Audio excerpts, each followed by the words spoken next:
keep the secret.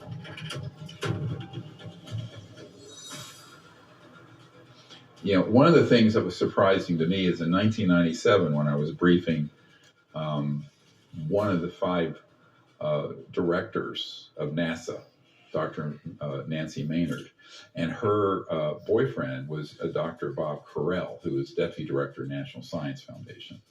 So I first met with him in D.C. My science advisor set up the meeting at the National Science Foundation headquarters, and they were both in charge of, for the National Science Foundation, and Dr. Maynard, she was in charge of the mission to planet Earth, doing the satellite imaging on climate change. So they were both climate change scientists.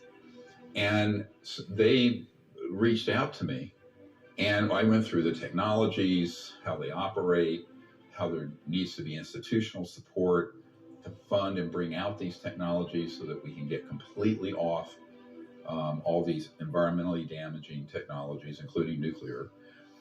And they were very interested. But then when I said, now, will you help me do this? Because I'm a doctor. I don't have the resources. I'm working full-time as an emergency doctor, trying to support a family of 6. I said, I'm not a billionaire. I can't fund something like this, but the National Science Foundation can, or NASA can.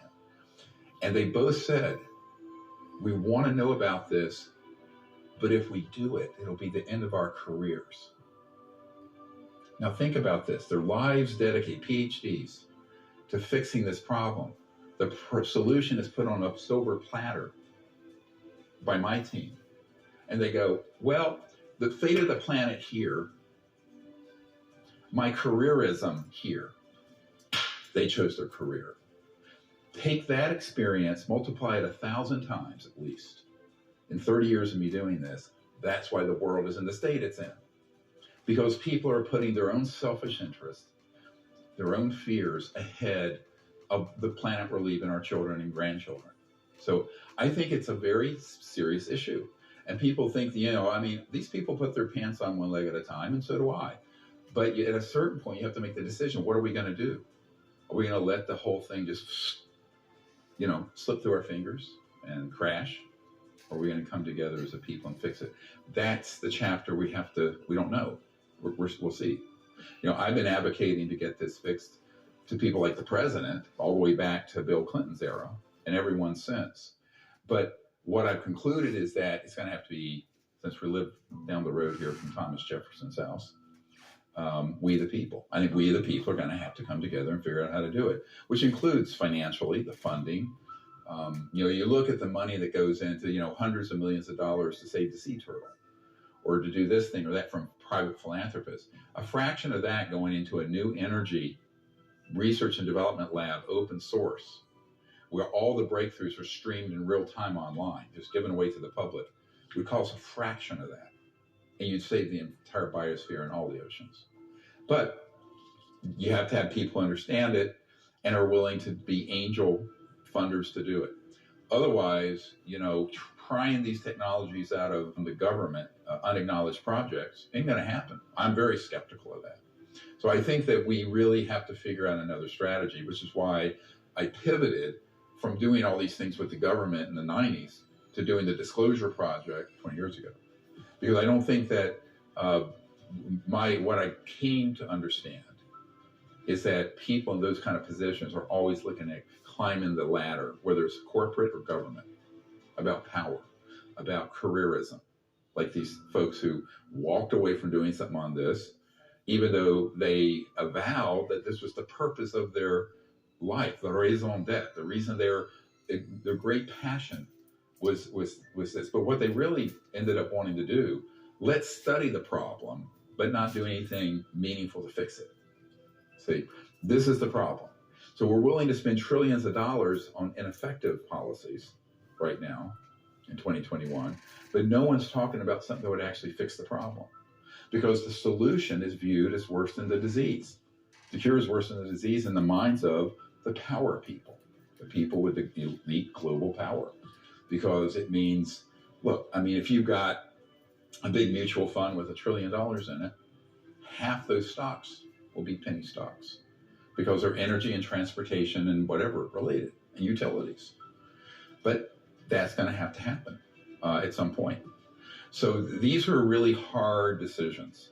I mean, I'm not trying to trivialize it. You know, if it was an easy thing to do, it would have been done. It's because, as I said earlier, the implications, I mean, ironically, you know, a descendant of John D. Rockefeller says this to me, Lawrence, you know, that the implications are so vast and profound that no aspect of life on earth will be changed. I said, yeah, that's why it's secret. It's why it's been so difficult to do this. President Obama says that there is footage and records of objects in the skies, these unidentified aerial phenomenon, and he says we don't know exactly what they are. What do you think that it is? I would ask him again. Thank you. The presidents are on a need-to-know basis in most cases. There's things going on, the whole secret government, the back government, that they can't even make a decision on. They can't stop them. They can't make any they can't even tell them to stop or disclose information. They literally will get laughed at. When it comes to aliens, there's some things I just can't tell you on air. But what is true, and I'm actually being serious here, is that there's footage and records of objects in the skies that we don't know exactly what they are. Well, you know, one of the things that Carol Rosin, but also Four-Star General Wesley Clark remarked on, is that they've seen documents of this long-term strategic defense plan that's been around ever since World War II, but mainly from the 50s forward, 60-some years. And they saw the names of countries back in the 70s and 80s that they didn't even think were even on anyone's radar, that were slated to be invaded and to create wars in.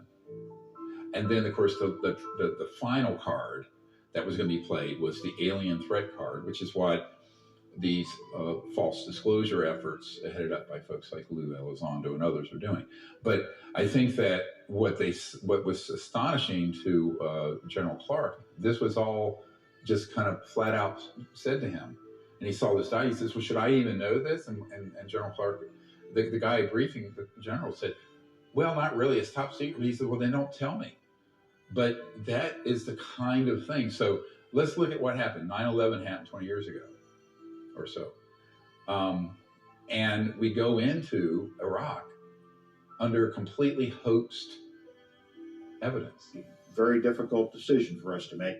No item received more attention or was a greater concern to us than the possibility that the Iraqi armed forces might use unconventional weapons, or as they are also known, weapons of mass destruction.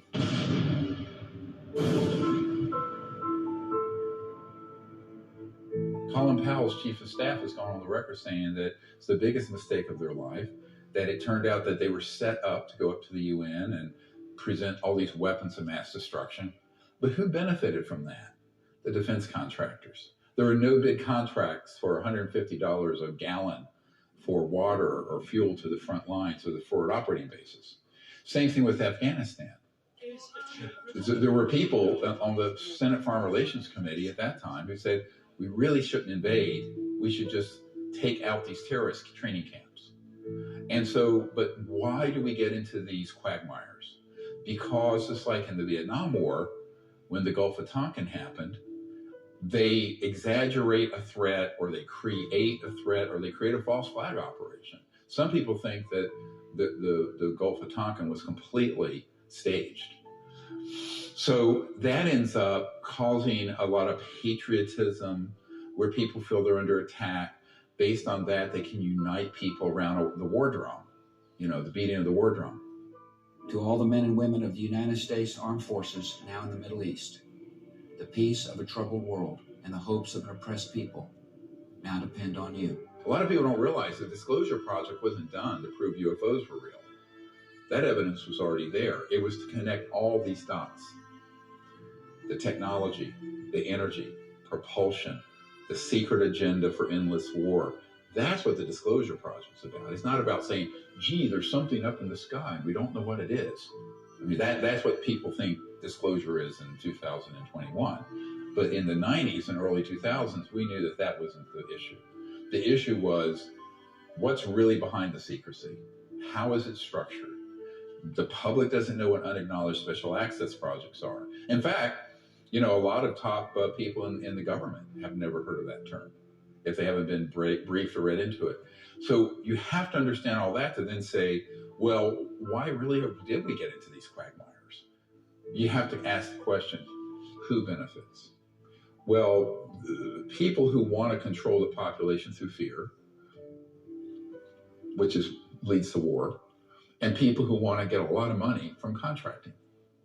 It's a very lucrative, the war profiteers and the big trillions of dollars. I mean, we're spending nearly $1 trillion a year now on defense, intelligence, homeland security, all this in the United States. But there are most of that money is going out the door to, again, private contractors. And if you have a budget that big, there's a 20% slush amount. So $1 trillion, a couple $100 billion can go into black projects. Nobody knows what the hell's going on. And that's the Frankenstein that got created in the post-World War II era that then got up off the table and is stalking the planet. So that's what people have to view it. It really got out of control. And it's been out of control certainly since the Eisenhower time. JFK tried to get the information. It's one of the potential reasons why he was assassinated. He really dug deep into the UFO topic. Clinton as well. UFOs. You've been the president. You've seen all the info. Are they real? The truth is that we've never approved one, but there are things flying around up there that we haven't fully identified yet. Obama was well versed in some of the information about the UFOs because they had to try to find a way to launch a mission to deflect an asteroid from hitting Earth, which is still currently going right now. And because of that, he had been briefed on some of the information, but not all of it. But he again said, I can't say anything. It's top secret. There's nothing I can say. And so even Trump as well tried to get it. Hillary Clinton tried to get this information. Podesta tried to get this information. Podesta knew a little something, but he wasn't allowed to release what he did know during the Obama administration. So they have no power. I mean, it's just proof is in the pudding. They really don't have, when it comes to this topic, they have no power at all. Why aren't they releasing this technology out to the public? One reason is they want to control the high ground, because any military force that controls the high ground controls any battlefield. That's number one. Number two, we definitely have the utilities, right? If this technology, the propulsion systems associated with these different aircraft, if that technology was released into the public domain, the multi-trillion utilities industry could take a serious hit. So you've got internal combustion engines, you've got nuclear power plants, you've got solar, everything else, the coal-fired plants, it's not needed anymore. So it could possibly doom those industries, and they're not going to let that happen. They're just amazing top secret weapons. That's what they are. And we need to start calling this out. Every time some senator or congressman starts saying, hey, I'm on board with these Tic Tacs and with these UFOs, I'm all for this, and we need to ratchet up the fear, and that these things are a threat. They're a threat, and they're owned by China, and they're owned by Russia. You know, we need to tell them, we know you're lying. We know that's not true. We've got reports from 1967 out of Pennsylvania that mimic the form, fit, and function of what the F-18 pilots saw in 2004. So could this technology date back a lot earlier than we think so? Yes, because we've got the clippings that say that not only does it look like the Tic Tac, but it also acts like the Tic Tac, and it had rivets around the outer circumference of the craft itself. Rivets on an extraterrestrial spacecraft sounds a lot more man-made to me. So what we could be looking at with these military fighter pilots interacting with these Tic Tac vehicles is Americans chasing Americans. Anti-gravity is a pop culture term for what is properly called electromagnetic gravitics. So what does that mean? It means very high voltage systems that affect mass. So if you create a mass effect where something becomes massless through the magnetic aspect of electromagnetic fields, it can then be the propulsion and the speed of it can technically go to infinity. If it becomes not totally massless, it will be incredibly fast. So it's electromagnetic field propulsion. I mean, I don't think you have to make up a bunch of stupid, fanciful terms like UAP and UFO. I mean, this has been known for decades. By the time they used the acronym UFO, they knew they weren't unidentified, and they knew they didn't fly in any normal aerodynamic sense. So all these acronyms that are created by the intelligence community that become the buzzwords in the media, because the media is basically, as one of the top media people in the world told me in the 90s, we're scribes taking dictation at the right hand of the king. And the king are these covert programs. And you really don't want to have the average physicist comment on this. I don't care how many degrees they have. 10 degrees from MIT, that and $1.50 gets you on a metro. You simply haven't, those people have not been given access to the physics and the technology behind these. Now, that's one level of technology. When you're dealing with transdimensional interstellar, you're talking about another whole order of magnitude. So now you're getting into what the physicists call non-locality, or entangled, where everything is connected to everything else in space-time. But you're on an operational level. So, like there's been studies and experiments done with teleporting a particle. We're talking about teleporting an entire spacecraft with people on it. That is another level. That's beyond, say, zero point or quantum vacuum or electromagnetic gravitics or electromagnetic field propulsion. So there are different levels of this. And so there's a lot of things going on out there. Some are man-made, some are ET. There are points, it's like circles at subsets that intersect. There's an intersection where a lot of them look very similar and therefore get called the same thing. But they're actually very distinct hallmarks of a man-made versus a true interstellar, which is transdimensional. It's like the Truman Show. Jim Carrey is very interested in what we're doing. And I got to tell people, if you look at that old show, Jim Carrey is playing this guy who his whole life is raised in this sort of fake set and wakes up one day and realizes my whole life has been this staged thing. So I think most people don't realize we're living in somebody's big Truman Show here. The controllers, I call them, who orchestrate these things. And so we kind of have to go, well, we need to have that Jim Carrey moment where we kind of wake up and realize, we've been in a crazy Truman Show here for 70 years since World War II. And get real. That's what we need to do. I believe that if the public found out that we were not alone, that the majority of people have been really prepared over all these last 2 or 3 generations, I believe, to hear it, understand it, digest it. It all depends on the way it's presented. So if it's presented with a fear-backed type of a concept, it's going to be taken very harshly. In other words, if they bring it, the aliens are coming, they're attacking us, they blew up a Navy vessel, we don't know what they're going to do, and they've got control of our nukes. Let's just go down the rabbit hole here for a second. Let's just assume this is some sort of adversarial or foreign technology that several decades now has managed to leapfrog us and evade all 18 members of the intelligence community, despite our best human intelligence, signals intelligence, imagery intelligence, yada, yada, yada, yada, right?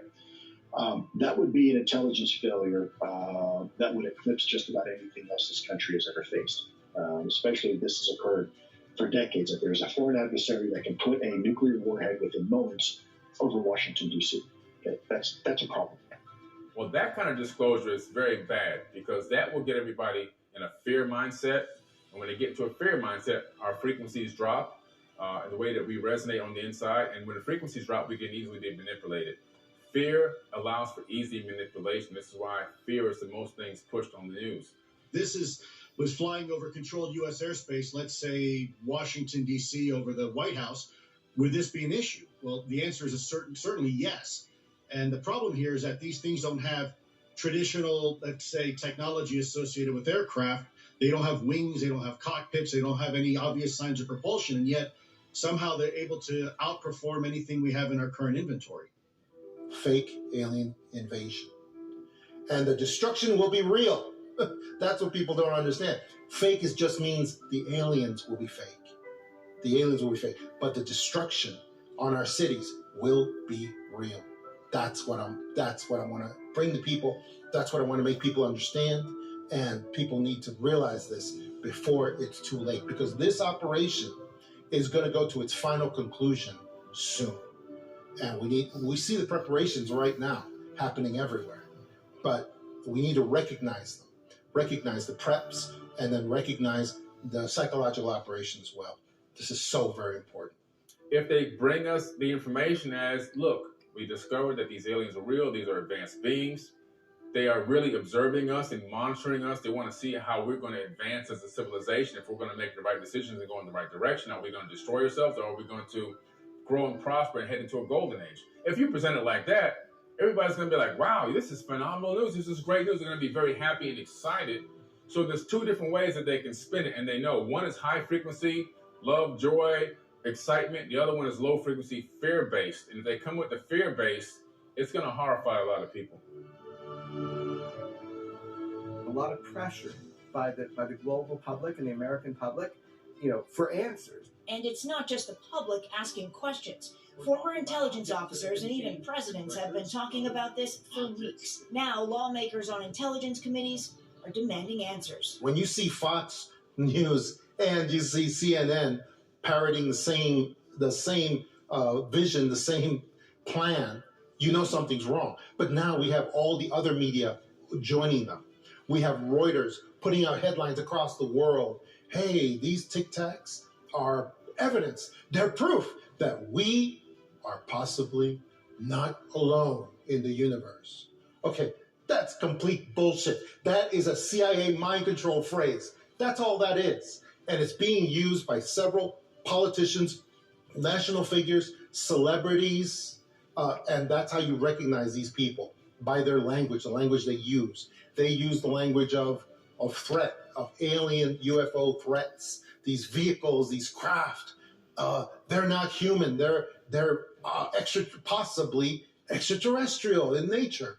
It's all part of the same thing. Now we had this Senate report that never really materialized. It was, people were like, oh, countdown to disclosure. This is great. The Congress is going to report to the NID, the National Intelligence Director. We have Elizondo going everywhere and talking about a bunch of nothing really, because he never offers any evidence to the stuff that he's talking about. And that's because these Tic Tacs, and I'm not revealing anything that's top secret or confidential. These Tic Tacs are American super weapons. They are super weapons. And this relates to other things, other areas of life too, because it is the reason why China could never get into a kinetic war against the United States, because we have these Tic Tacs.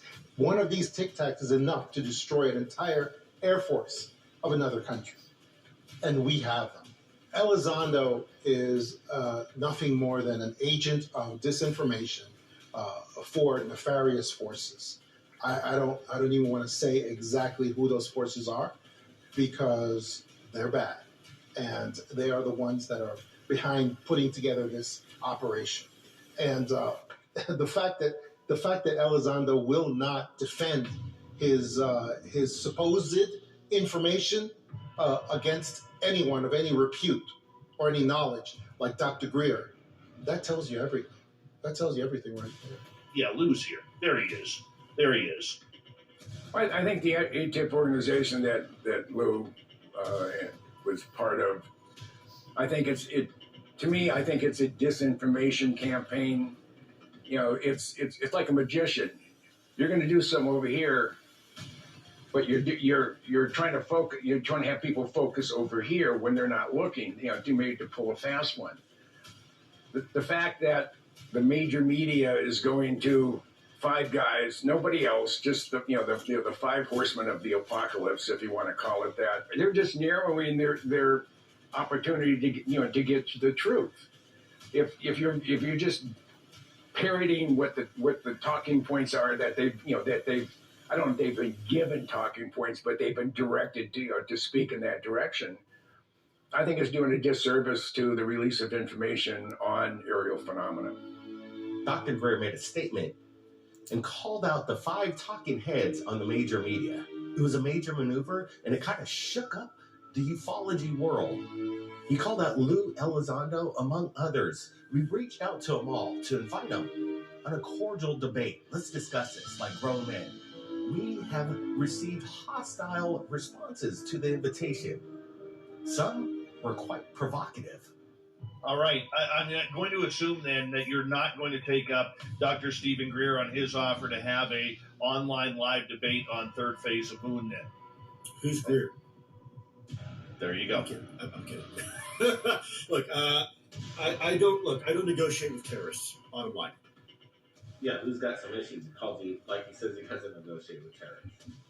Yes, well, I mean, you know, myself and some people who work with me have been called terrorists, every other thing, traitors, because we're not willing to go along with this corrupt game, and we call it out. Dr. Stephen Greer coming at you at different angles and all the sublets that they have around them coming at you. I mean, how hard is that to deflect all of that pressure? Well, you know, it's funny because for 3.5 years they've been taking cheap shots at me, and I haven't said anything. You know, the one time I do just a small retort, you know, they fall to pieces and start crying, and you know, they're not fair, Lou, and what are you doing? And you know, you're picking a fight. Well, you know, him calling Dr. Greer a baby and a bully is so appropriate for bad people to do, because we know that bad people always accuse others of doing exactly what they are doing. That's what they do all the time. I don't know what to tell you, man, but look, Heaven's Gate and Jim Jones comes to mind. Insane, the moral high ground that he thinks he occupies in this situation. I think it's turning people against each other. You have these 5 guys, and they have a narrative. They're not moving from it, and it's not the truth. He will never debate with anyone that has any knowledge.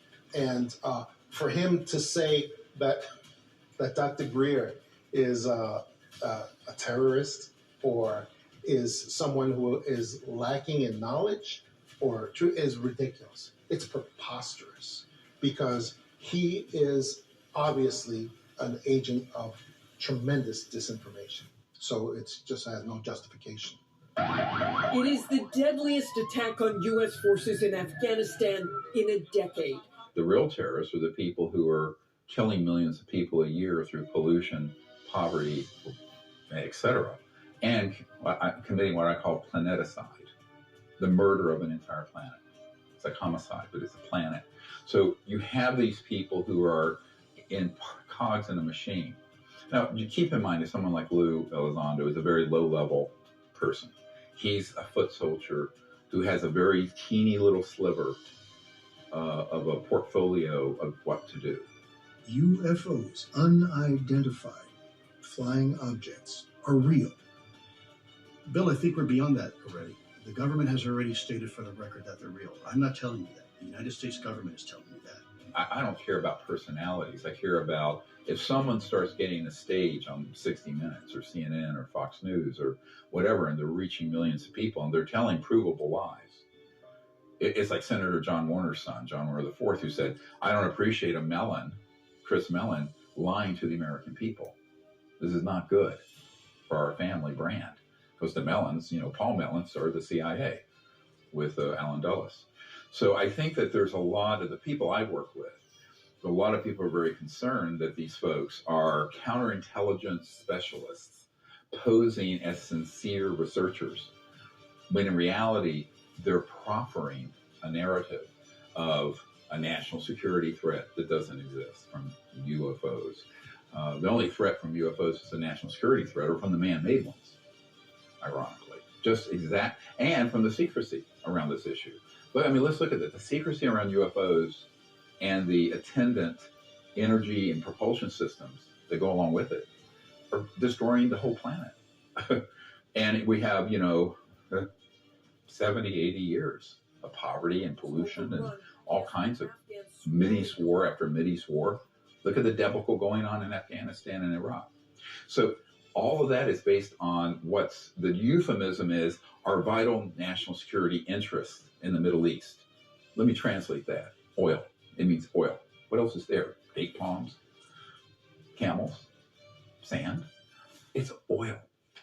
So I think we have to call this out. And the people who are kind of shills, who are there kind of, they're sort of pimping for these covert interests, they may not know what the big picture is. I mean, I haven't had a conversation with Lou to know to what extent he's been read into or briefed on the more sensitive aspects of this. I do know that he's told a person I've known for many years that he had been in a facility where there was an ET craft stored. Now, if that's true, then he certainly shouldn't be saying to the American public, gee, we don't know what these are. So the people out there who keep pushing this fear agenda, I think most people in the UFO world don't know that that's what they're doing, that they're just sort of parroting disinformation that's been embedded into the research and books and documentaries on the subject. But that's really where it's coming from. The origins of all that mythology of aliens doing this and that is all coming from a CIA program that's designed to scare the hell out of people. Why do you want people to be afraid? A, you control people through fear. And B, you can justify a war. 300-foot whale, I think. So we put this in. See, there you go. So we're out in the country, so if we lose power, we'll have this. And this is, my wife can't move this, but I can. So, and probably my oldest grandson can. So it's kind of, you can fill up buckets. And we put this on here 23 years ago. First of all, you've got your crown jewels. These are the birds that they don't talk about. You've got something called ace in the hole technology. That also falls under the same category. Then you've got something called silver bullets, which also falls under these mysterious aircraft. Then you've got something called trump card technologies.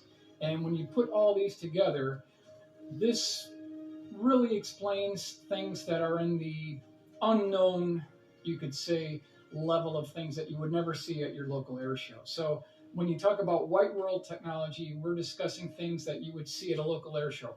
F-15, F-16, F-14's retired now. You might not see that. You might see that in a museum. Those are all falling under the category of white world classified, unclassified aircraft. The other ones, which I think you're familiar with, that would be something that in the white world, we're told that every year that goes by within the white world, 42 years goes by in that so-called other world. So if that theoretical model is true, and if it holds true, then what you see all around when you go outside your bedroom window is nothing more than a total construct. We're living in the Matrix. They're living in a completely different world.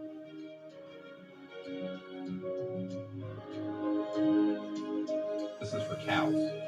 So this is used. Oh, here it comes. We do this with the grandkids. Bye. Oops, that's fine.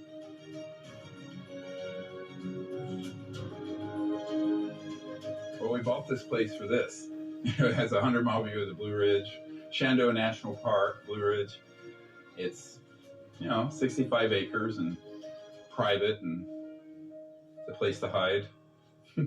It's safe and secure. So we have great neighbors, wonderful people out here. So we decided this is the place to be to, have some solace and peace. So. Is there any regrets that I've never been a person that, look at regrets and wish I could have, should have, prada. I just sort of, there are things you learn from. There are mistakes certainly that have been made, that I've made about people that I trust that I shouldn't have. But that's the nature of anything that you do that's going to be controversial. It's almost like prepositioned weapons of mass destruction for people's minds that are out there on this entire subject, because it's sitting out there, and people aren't aware that the intelligence community is very good at staging false alien events. And people say, oh, I'm always asked, when is this false flag going to happen? I said, it started in the late 50s. You missed the whole point of my narrative. I mean, it's like that In Vogue song, free your mind. You got to free your mind from all the garbage that you have been sort of sucking into your awareness. And you've been force-fed this stuff since the 50s and 60s. So the ability to stage false alien events and deceive people has been around since I was a child. And I think this is not being accounted for. And at this point, I'm very much focused on exposing that. If you look at the presidential briefing documents we do, a big part of it has to do with the staging of false, what the Pentagon calls deceptive indications and warnings. Pop culture call it false flag, where there are things that are staged that exist out there, not just what's going to happen, but what's already in the evidence. It's sort of like you put one little bit of truth so it's believable, and then that's the sweet part on the outside. Inside's the poison pill of false information.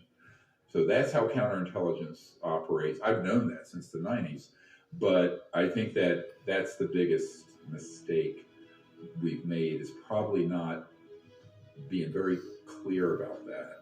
We discovered that Jacques Vallée had admitted to having this document that proves what we've been saying for 25, 26 years, and that is that the intelligence community has been hoaxing a lot of these so-called alien events for their psychological warfare value, to scare people.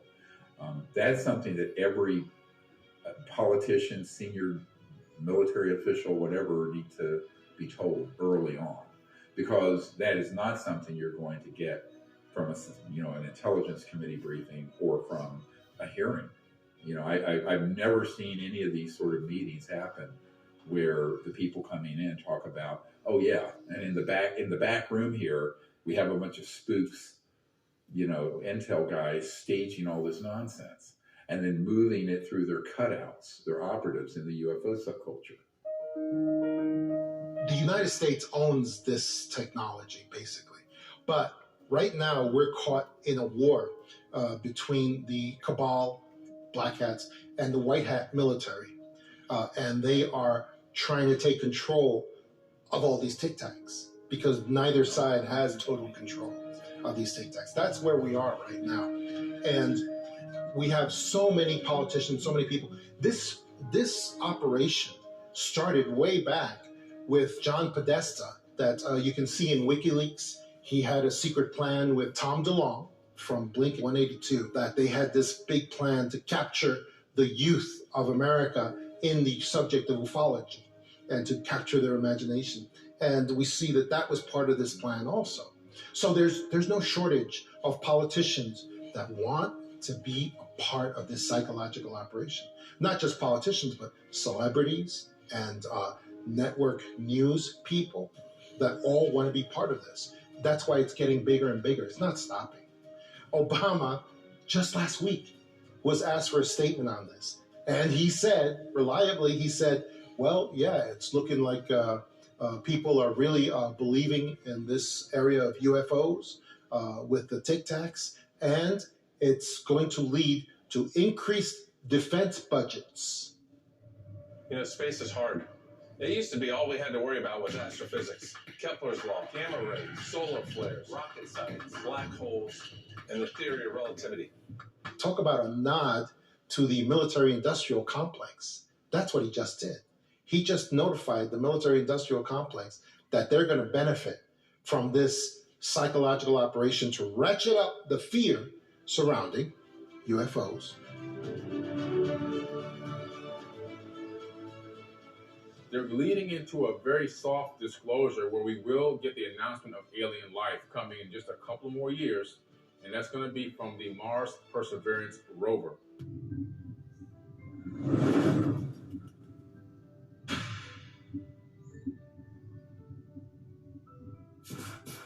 It has a science kit on it that's able to detect life on Mars, even though they know that there's life on Mars currently and in the past. This will give them the ability to say, yes, we discovered aliens are real. And the aliens in this case will be bacteria, either or a bacteria or a virus, or maybe both. Something that's going to make us feel like there's a potential threat. And again, the reason why I believe this is because I think that they want to really drive trillions of dollars into the Space Force, because there's nobody else left to take over on this planet. There's no other countries left at this moment to keep the money going into the war machine. And so to keep the war machine going, they got to keep the fear in the people. And the next big thing is, well, let's move weapons into space. Let's create space weapons. Let's create spacecraft now. Let's go there, and that's gonna allow us to continue to employ ourselves, be on the board of directors of all of these private corporations, and collect a lot of revenue. The UFO threat is being exposed by this former Defense Department official. I think if the major media, I call it the fake media, were to get wind and have actually some evidence of we're working with alien entities, alien beings, or some type of intelligence from another world. If it was me, it would be the front page of the New York Times. But I think that the media is in compliance with the federal government as far as keeping secrets. Well, they ridiculed and tried to destroy Bob Lazar. Examples of technology that is seemingly beyond human capabilities. I did not believe that this should be a security matter. Some of it, sure. But just the concept that there's definite proof. We even have articles from another world, another system. You just can't not tell everyone. Anybody who comes out and said that they have experienced an abduction or have experienced a sighting or experienced chasing one in an airplane or whatever, the media even today, not as much as it was 5 years ago, but the media today I think is going to paint you as a fool. T. Townsend Brown and then the stuff done by Marcel Vogel, they were using crystalline materials and to put very high voltage systems through coils through the crystal, and they would get the crystals would actually vibrate and pull energy in from the 0 point, and they would, even when they hit the right resonance, the frequency cycle per second, they would levitate. Literally, they had levitation that took place, they observed. So that was way back in the 20s with T. Townsend Brown, whose work eventually became, his got incorporated into the RAND Corporation, the RAND think tank in California. So there's a lot. The biggest secrets are not the 0 point energy and electrogravitics. It's the science of consciousness. It's the trans-dimensional physics that go interfacing with thought and consciousness. What Elon Musk is trying to do with Neuralink, where you can think to your computer and it turns it on. These were technologies that were developed in the 50s and 60s in highly classified projects. The interstellar civilizations always tell people, do you really think they're going to be using a cell phone? I mean, why would ETs be using 19th century and 20th century communication systems? They don't. So their whole paradigm is non-locality in physics, all right, where things can be in multiple places at once. Einstein called it the spooky effect. All their communication systems are moving through the consciousness field and are thought actuated. So people go, oh, that's so far out there. I say it's only far out there because people have been lied to. If these are extraterrestrials or real and they're getting here from another star system, they're not using 20th century or early 21st century technology, right? They're using a whole new type of physics. And the big breakthroughs in that are not 0 point energy or anti-gravity. It's this other stuff. The people of the CIA call it WSFM, weird science and frickin' magic. And my uncle's old company, Northrop Grumman, they just call it PFM, pure fucking magic. I mean, excuse my language, but that's literally what the engineers call it. But these civilizations that are interstellar mastered all those WSFM technologies 100,000 years ago, a million years ago. And so that is why everyone in the senior ranks of the intelligence community always have respected what we were doing with CE5 contact, because they know that is the biggest secret. That's a much bigger secret than anti-gravity or 0 point energy.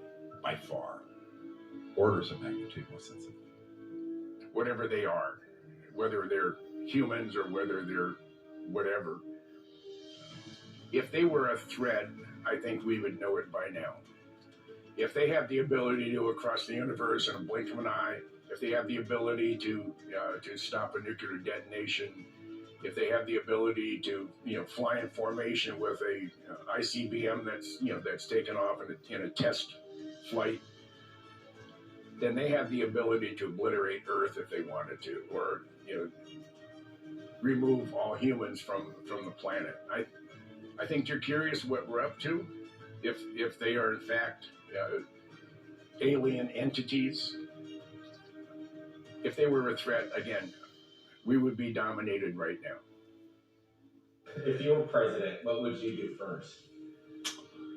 Well, no, I have no interest in politics or being a politician. I would be the worst politician ever because I'm very honest, I can't be bought, and I'm very direct and very blunt.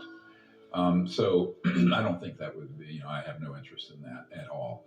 However, if I were the President of the United States, the very first thing I would do is issue an executive order declaring these projects illegal and unconstitutional and getting control of them. That's what we recommended. That's what we recommended to every president. And that was in the original papers and the set of executive recommendations that I gave to the CI director for Bill Clinton in '93, because that needs to happen officially. You really can't tiptoe past the graveyard on that. What I found is that most people who are, in those positions, they don't really understand, have the time, because they have 1,000 things on their plate every day, to drill down on the issue enough to even feel comfortable with what to do about it. It's a big problem. That's one of the issues with the secrecy. When the secrecy exists, it creates this hermetically sealed system. And so if you're either inside or spent 30 years figuring out the lay of the land, or a long time, or you're on the outside. If you're on the outside, you're really looking into it through a glass dimly. So you either don't know at all or you have someone around you who's deceiving you. And I think for that reason, the presidency is very vulnerable because the secrecy is so well structured.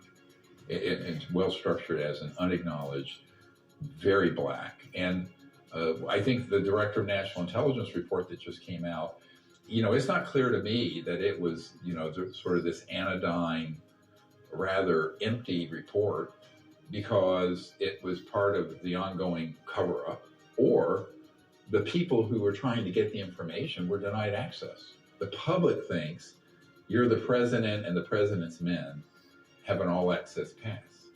In reality, they not only do not have an all-access pass, they're usually not told anything. And even if they're told something, they don't have what I call command authorization. In other words, they may, in our briefing documents, we list the facilities, the corporations, where they are, who's running them, where the underground bases are, everything. But knowing it and getting access control, where you have access but can control what's going there, two very different things. And Obama even admitted, I think on Jimmy Kimmel or something, he says, well, we're told to not talk about this. Well, who's telling them not to talk about it? If you're the president of the United States, you can classify or declassify it executively anything you want. People don't think, when someone makes a statement like that, they're actually very subtly trying to educate people on where the real power is resting. And it's not at 1600 Pennsylvania Avenue or in the Capitol building. It's not where the power is. And that's very hard for people to get their minds around.